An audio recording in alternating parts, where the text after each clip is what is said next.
Hi guys, it's Aoife from Words of Clover and I'm here to talk about my best books of 2021. So I think I have about 14 or 15 books to talk about here and I'll try and keep it brief and explain why I love these books so much.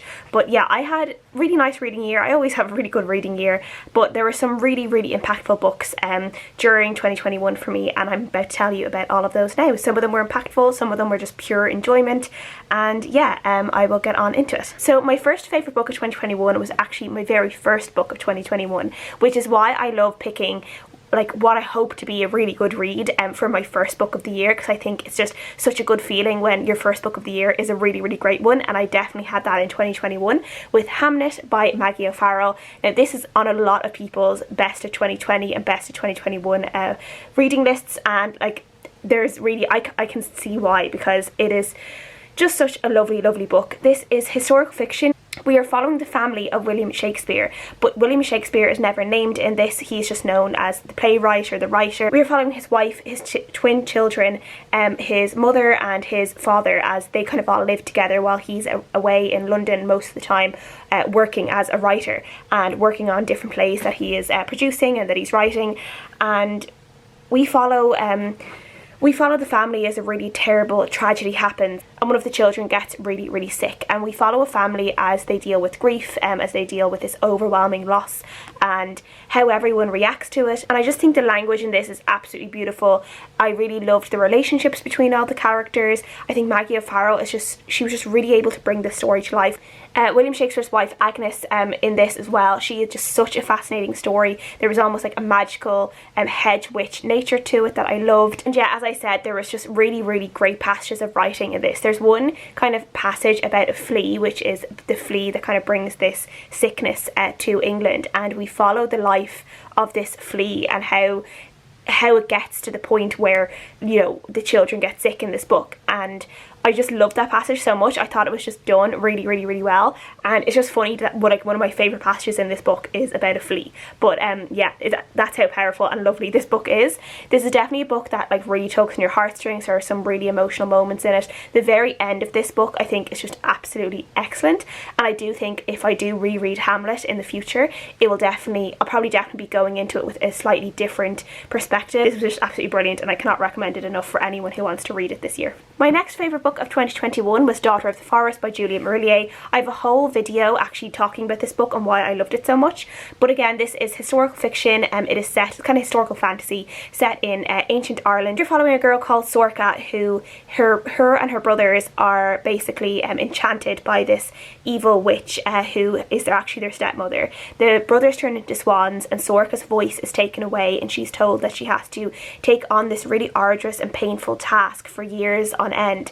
And if she's able to complete this task, then her brothers will return back to men, and they won't be able. But if she doesn't get it done in a period of time, her brothers will stay swans forever. So through this vow of silence, like she can't even, this is a really painful task for her that she has to do, but she can't even like make any cries of pain. Like she has to remain silent. And we follow Sorcha as she kind of grows from a young girl into a young woman, doing this particular task for her brothers. And then she also ends up going on a journey at some point in this book. She goes through some really horrific things in this book as well, and we're just following her the entire time. This is like, you know, this is a tome of a book. It is kind of slow moving, but it is just so engrossing. I was so emotional in parts of reading this. I like was genuinely like in tears at certain parts of it. There are some real like trigger warnings in this book for sexual assault. There is a very like upsetting scene of sexual assault in this book, but there are also just loads of like moments of friendship and love, companionship, you know, the bond between siblings as well, which was lovely, and the bond between family. And yeah, I just absolutely love this. I still actually haven't continued on with the rest of the series. I really need to do that, but this is such a magical book for me and I absolutely loved it. The next book I want to talk about is Piranesi by Susannah Clarke. This actually won the Women's Prize for Fiction this year, which I was really happy for. It was the book that I wanted to win, because this is just such an unusual book. This is a book that all I'm going to say is we're following a character called Piranesi, and we know that he lives in this ginormous house. It's full of corridors, and there are tides and like water that goes through this house at different times, and like through different corridors. And within these corridors as well, there's all these different statues. Some of them like seem to relate to like, you know, Greek myths and things like that, but we really don't know what the story is here, like where Piranesi is, what type of world he is in, who he is. He doesn't really seem to know himself who he is, and throughout the story we're kind of figuring out, along with Piranesi himself, what's actually going on and why he is here, why he is in this place, and how maybe he could eventually get out. And this is just such a beautiful, unique story. This is just why I love this book. Is like one of the reasons why I love reading, that like, and like why I'm fascinated by the human mind and what the human mind can create, that like Susannah Clarke could bring forth this story and like bring it into the world. She was able to create this amazing story,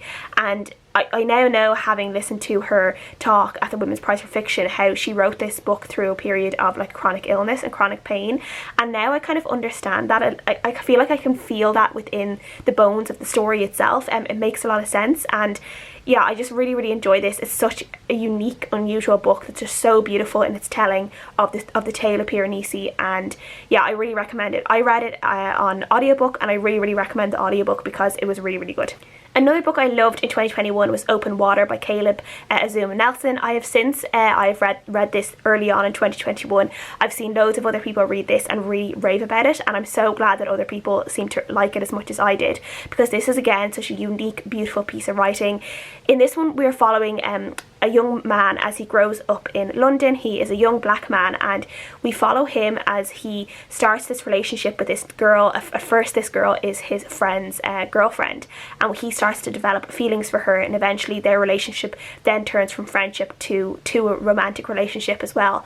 And this whole book is told in second person narrative, so it's like just the prose and the way the story is told is just so beautiful. It felt like this, like a real poetic, it just felt really poetic to me, and I think it just covered a lot of different things. We see the effect of, you know, this character really being aware of his colour and being aware of his, like, him being a black man in London, and like different things that could happen to him, and like not from just the police but from like gang violence and gang crime and things like that, like, you know, casual racism, things that he has to endure all the time. And then we also see him kind of bottle up all these emotions inside of him and wanting to stay, you know, this strong black man, and not feeling like he can really release those emotions and talk about some of the anxieties and the fears that he is feeling. And I really like felt close to him as a narrator, and I just really wanted to tell him that it was okay, and that like he should talk to someone, and people were there to listen to him. Yeah, there's just a lot of things in this book that is really gorgeous, and yeah, I highly recommend you read it. Another book I loved was Dear Reader by Cathy Rentzenbrink. This is a non-fiction book, and it's basically just about Cathy's life being a reader and the books that changed her life. Her life as a bookseller, and then later on she kind of helps people in prison improve their literacy, and she becomes a real advocate for, you know, people learning to read and being able to read and having those access to education and to books and things like that. And this is just such a wonderful book. If you are a reader, if you enjoy reading at all, like, this book is for you. This book is made for people who love books, who like to ingest books, like they like to ingest their dinners. Like, there's just so many different times that Cathy picked up a different book, books that I had read, books that I hadn't read, and like the different feelings they give to her, the times of like the way she can sometimes pick up like the exact right book at the exact right time. And I think everyone who is a reader again has felt those moments where you just pick up the book that you need at the exact time that you need to read it. And yeah, this was just such an absolute beautiful book.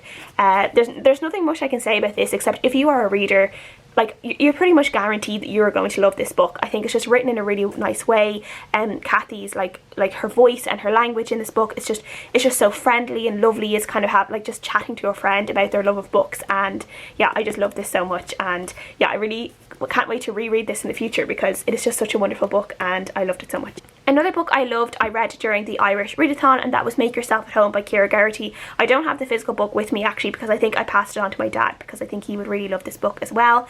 But this is an adult contemporary fiction. We are following a woman who is middle-aged, and she's after getting divorced, and she's also after losing her job. So she's after losing her home as well. Things in her life aren't really going very well, so she moves back home with her very eccentric mother, and her mother have a lot of kind of differences they need to kind of figure out from things that happened in her childhood.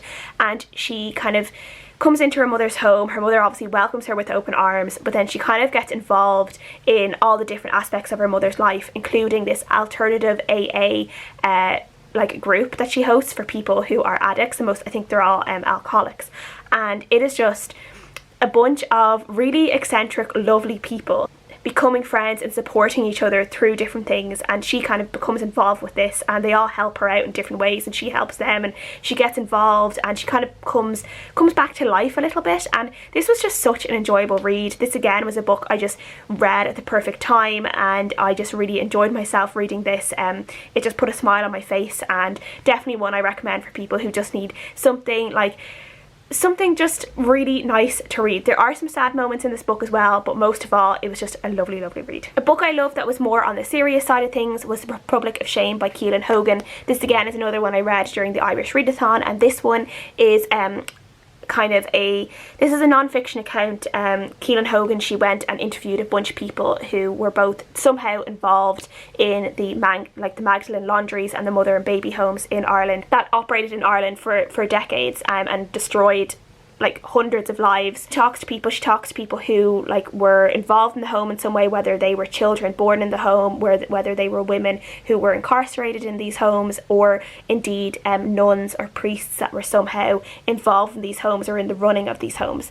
And this is just such a fascinating look at a really terrible time in Irish history, and one that I feel like we're still getting to grips with, and sometimes that we're still getting the full horrors of. And yeah, I just really enjoy this. I think if you're an Irish person and you're interested in this type of Irish history, you would really enjoy this. But again, if you are not from Ireland, but you are kind of aware of the mother and baby homes controversy, and you want to learn more, I think this is actually a really good book to read as well, because you're really getting the feelings and the point of view from people who were directly affected by what happened in these homes. There were certain parts of this book that made me tear up. When I was talking about it previously, like in my wrap-ups and stuff, I teared up talking about it, like just what these women went through, and how much the country still owes to them, and like nothing the country or the current government ever will do or ever will say it will never make up for the years they lost, the relationships with their children that they lost, the shame they were made to feel, and yeah, it's very, very hard to swallow what women and what women and then what children of women who were in these institutions, what they were made to feel, and the treatment that they received that was just beyond cruelty. It's just very, very hard to fathom, but yeah, it's a really excellent book, and I definitely recommend it. It's just a little bit on the tougher side of reading. The Irish Readathon book I loved was Strange Flowers by Donal Ryan. I really love Donal Ryan's writing. He has just a wonderful way. He's a wonderful unique way of writing stories, and they're very slow and quiet and sometimes introspective, and you feel like there's not loads of action or anything that goes on with them. They're normally following very ordinary people, ordinary towns, just plodding along, but for some reason you were just completely hooked on these people's lives and what they're going to do. In Strange Flowers we are following a couple who they're just an ordinary couple, they're just living their life, they're being good people, they go to mass, they're friendly, they do what they can, and then one day their daughter walks out of the house and she never comes back, and they don't understand why. They've no idea what they could have done, if something happened to her, and they're kind of left devastated. And then just as they're kind of rebuilding their life and kind of they've gotten used to never really knowing any answers, 5 years later she walks back through the door, and this time she brings her son with her.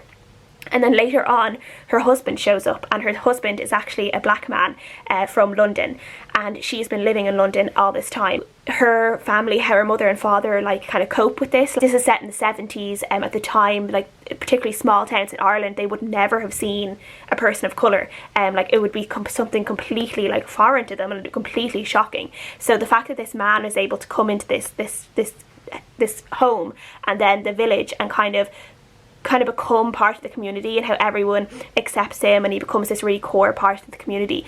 And it was just really heartwarming for me, and I just really loved reading it.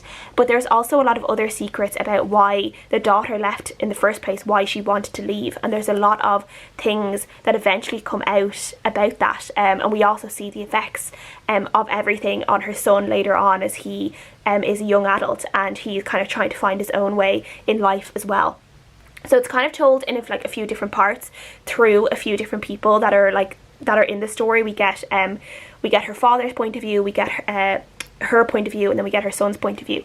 And yeah, I just really love this. It's a very quiet novel, but it's a very heartwarming one at times, and I just really enjoyed it. A historical fiction book I loved this year was Dissolution by CJ Sansom. This is set during the English Inquisition during King Henry VIII's reign, and we are following a lawyer called Matthew Shardlake, I think his name is. Go to this monastery, number one, to kind of get them to agree to King Henry VIII's law, I guess, the law that he's after putting down, that like the Catholic Church has to, like the monasteries and the brotherhoods, they have to give up all like their land, and they have to, like, you know, I guess go away. And then he also has to go in and investigate a murder of someone who was previously trying to do that job of convincing the brothers to go, and has now ended up dead, and he has to figure out, he has kind of like two jobs to do. He has to get the brothers to agree to King Henry VIII's terms, and then he also has to figure out who killed his predecessor. As he goes to this monastery and just starts investigating, and there's loads of like really kind of, you know, suspicious characters, you kind of get to know Matthew Shardlake himself and the type of person that he is, and I just loved him so much. And there's a whole series of books. I really need to request the next one from the library, because I really love this one, and mostly because of Matthew Shardlake's character. The mystery was like in itself really good. I really loved just the I guess historical information around the English Inquisition, a very interesting time, I guess, in English history, a very tumultuous time, and a real time of change. Like it's very interesting to see how people reacted to all of that. But also I just want to keep continuing to learn more about Matthew and what he gets up to, and just loads more interesting stories. But this one was just written really well. I was really hooked onto the story, but I just really loved that character build up of Matthew throughout the book. Another book I love that is in the crime thriller kind of genre was Triptych by Karin. This is the spin-off series to her Grant County series. So this one is the Will Trent series. So you don't have to have read the Grant County series, but I think it would help to read Grant County first and then go to the Will Trent series. Now I had the last book of the Grant County books is actually in my worst or my most disappointing books of the year because of certain things that happened in that. So I was like, when that happened, I was like, I'm not going to, like, am I going to read the next series? I don't know if I want to after what she's after doing to me in this book. But then I caved and I decided, no, I do genuinely really enjoy Karin books. Like, they're so engrossing and I just speed through them, and I feel like my heart is racing the entire time I read these books. And this was no different with Triptych. In this one we are following a very gruesome murder of this prostitute who was found killed with her tongue cut out, and we're following this investigator called Will Trent, who comes in to help the other detective on the case, and we're kind of trying to figure out what has happened. And then we end up getting another kind of like another story kind of in the middle of what is happening, and we're getting this other boy's story from years ago, and we're learning about something horrific that happened to him when he was younger, and we're kind of trying to figure out how this story from the past, how it will eventually link to this current crime that has happened in the current timeline. And the way it all comes together, and the way I just feel like in the first part, Karin Slaughter showed you the cars and she was like, this is what the story is about, this is what we're following, and then she gives you this other story, and then by the time this other story is finished, everything has changed. Like, your mind is just blown. Like, you're looking at everyone completely differently, and I just loved how she did that. I just thought it was just so clever. I thought it was really well written. I thought Will Trent as a character is just really interesting. I thought he's very different to characters we followed previously. He has a lot of trauma from his childhood. He was like abused a lot as a child, like he ended up in foster home and foster care, and then we also see him suffer from, he suffers very badly from dyslexia, and we see him as an adult still suffer extremely badly from dyslexia to the point where he can hardly read road signs. And I just think that was a really nice, like, you know, I feel like you see sometimes kids suffering from dyslexia in books, but you don't always see that in adults. And I think like dyslexia is something that obviously affects you for your whole life. It's not something that goes away. So seeing an adult still suffer from it, I just like that kind of like representation, I guess. We enjoyed this one, and I will be reading the second one very soon, and I can't wait. The book I loved, I think I also did a video review for this one, was In Other Lands by Sarah Rees Brennan. I've said it before that Sarah Rees Brennan is one of my favourite authors anyway. I just think she is such a comedic, lovely style of writing, and she always makes me laugh. I always love the characters she creates, and this book was no different. In this book, this is kind of an urban fantasy book, I guess. We're following a character called Elliot.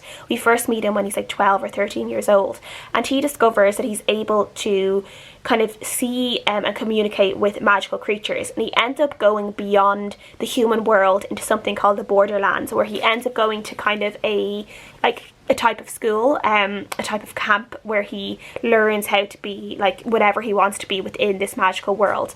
And Elliot is just one of the most funniest, and like you hate him and love him all at the same time, and he's most sarcastic, and he gets himself into all these like terrible situations, but he is just so funny. I just loved him so much. There were so many times in this book that I just laughed out loud, and it was just such a good time. There's just some really interesting like other like creatures in this. There's elves, there are harpies, there is giants, there's dwarves. Yeah, it's really, really good. It's just so much funny. Like it will make you laugh, and I think books that make you laugh are just as important as ones that make you feel emotional, or ones that have like, you know, like a real like teary impact on you. The books that make you laugh are just as important. So this book just made me smile so much, made me laugh. I never wanted it to end, and yeah, I just loved it. The Year of the Witching by Alexis Henderson is one that actually surprised me that I liked it so much, because like I was expecting to like it, but I wasn't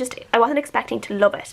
And I think one of the reasons why I love this so much is just the horror elements in this one I just thought were great. In this book, we're following a young girl who lives in this very, very patriarchal society. It is a fantasy society. It's not set in our world, but it is very similar to kind of like the Salem era and like witch hunters and things like that. And we're following she lives in like a very religious society where women have pretty much like no rights, and the men kind of can rule everything and can have like countless wives, and the women don't really have much choice about like what happens to them.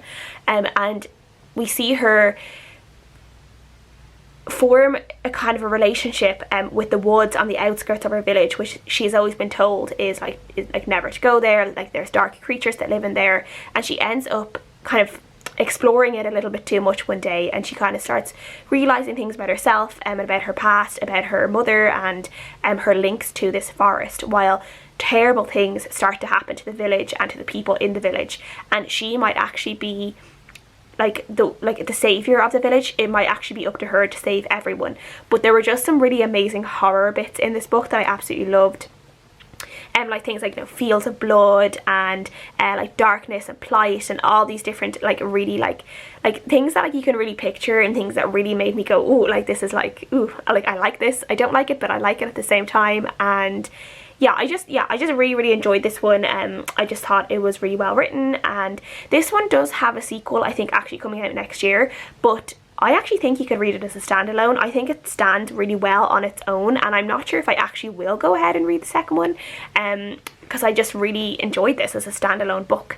And my last non-fiction book on this list is What the Dog Knows by Kat Warren. This is a book I read during the Bark Along Readathon in November, and this one is all about cadaver dogs. Kat Warren's relationship, training her dog Solo to be a cadaver dog, which basically means teaching him how to sniff out dead bodies that people are looking for. And this is all kind of volunteer based, so she just trains her dog how to do this, and then if the police are out, if they know that they're either looking for a dead body or they might be looking for a victim of like a killer or something like that, they can then call her and say that they're looking in a specific area, and she just kind of sets the dog loose, and he can just like do what he's trained to do. But obviously there's loads of like elements to this training, and there's loads of really interesting like sciencey bits behind it, and like why the dogs are able to do what they do, how they're able to sniff out like a human body, like like, and not just focus on like anything dead, how like there's differences there, how amazing dogs are, like the relationship you have to have, the strength of the relationship you have to have with your dog to be able to do this kind of training. And yeah, it was just really interesting. I just learned a lot of like really interesting things about dogs and about biology in general reading this, and I really enjoyed it. And I think if you were a dog lover, or you just like reading non-fiction books about biology and nature, you would really enjoy this as well. So yeah, I definitely recommend it. And the second last book I'm going to talk about is The Girl in the Tower by Catherine Arden. This is the second book in the Bear and the Nightingale series. I'm pretty sure I had The Bear and the Nightingale on my best books of last year. This one is just as magical. We are following a girl called Vasya, who has grown up, this is set in historical fiction Russia. She has grown up always been able to see all of the magical creatures that live around her and live in their society, and these magical creatures, they used to be kind of worshipped and looked after by the villagers, but now as like Catholicism or Christianity has creeped in, people are now turning away from, like, I guess the folklore, the ancient folklore that they grew up, and the fairy tales, and they're now turning to the Christian church and the Christian God. And because of this, these type of creatures, they're now like kind of dying out and they're becoming weaker. And we see Vasya as she tries to, like, she forms a relationship with a lot of these type of creatures. People look at her differently because she is a little bit more strange than other people. And we see in this book kind of the fallout of things that happen. The second book, in this one, Vasya, she's kind of going out by herself.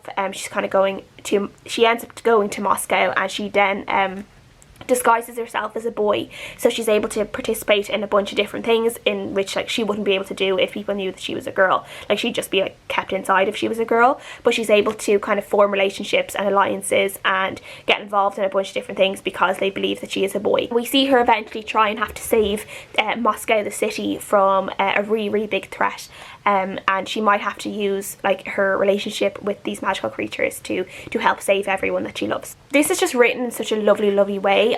Catherine Arden just brings this magic to life, the folklore, Russian folklore. I loved learning about it, and I just loved how it was all brought to life in this book. Kind of the relationships that Vasya has between different types of creatures. There's particularly one creature who's kind of almost like a snow ice demon. It's almost like a romantic relationship, but it's one that will never work. It's not feasible that it could ever happen, but I just loved seeing it on the page, and I loved seeing their interactions together, and they were so sweet and like sharp all at the same time. And I just love Vasya as a character as well. I think she's an excellent character, and yeah, I just really enjoyed this book. I think Catherine Arden is just such a magical writer, and I can't wait to read the third one, but I also don't want the books to be over, so yeah. And then the last book I wanted to talk about was one of my last books of the year, and that is Midnight in the Snow by Karin Swan. In this book we are following a character called Clover, who is a documentary maker, and she normally kind of focuses on like sports stars and people, kind of well-known figures within the sporting world, and she follows underdogs and people who've had, you know, like real, like these kind of zero to hero type of storylines. And in this one she's kind of flipping, because she is focusing her new documentary on someone called Kit Foley, who is a disgraced surfer, and now he's trying to be a snowboarder. And something happened when he was a surfer. He was involved in this accident that ended up with the other person in this accident ended up having life-changing injuries, and Kit has kind of been, like, you know, marked as a villain like in this because of this, and he kind of carries almost that villain title proudly. But Clover feels like there's like a lot more to the story, and she's trying to get into like Kit's, like, you know, good graces, I guess, in a way, but they also have like, they kind of have like an enemies to lovers thing going on, and as she gets to know him, she kind of finds out there's a lot more to the story than she could ever imagine. But she's also following him, like this whole thing is set in Austria as they're following him trying out his snowboarding career, and in itself was really interesting. I just think Karin Swan is able to bring these stories, like they're wintry stories, they're not necessarily Christmas stories. Christmas is like a really small part at the end of this book, it's just more that it has a wintry setting. Able to bring these like characters and like these really great relationships, like the dynamic between Kit and Clover and the chemistry between them, like it just sizzled on the page. It was was just so great to read. But then there was also this like entire other storyline about like things that Kit was going through, and the real story behind the accident, and then also just like a lot of really interesting things about snowboarding that like I never knew about. Really enjoyed this one. I definitely recommend it, and as I said, it is not a Christmas book. It just has a wintry setting, but you could read this at any time of the year. So those are all my favorite books of the year. If you guys have read any of these books, let me know. What were your favorite books of the year? Were there any that you loved, you would recommend me reading this year? I would love to know. Thank you guys so much for watching as always, and I'll see you guys again next time. Bye.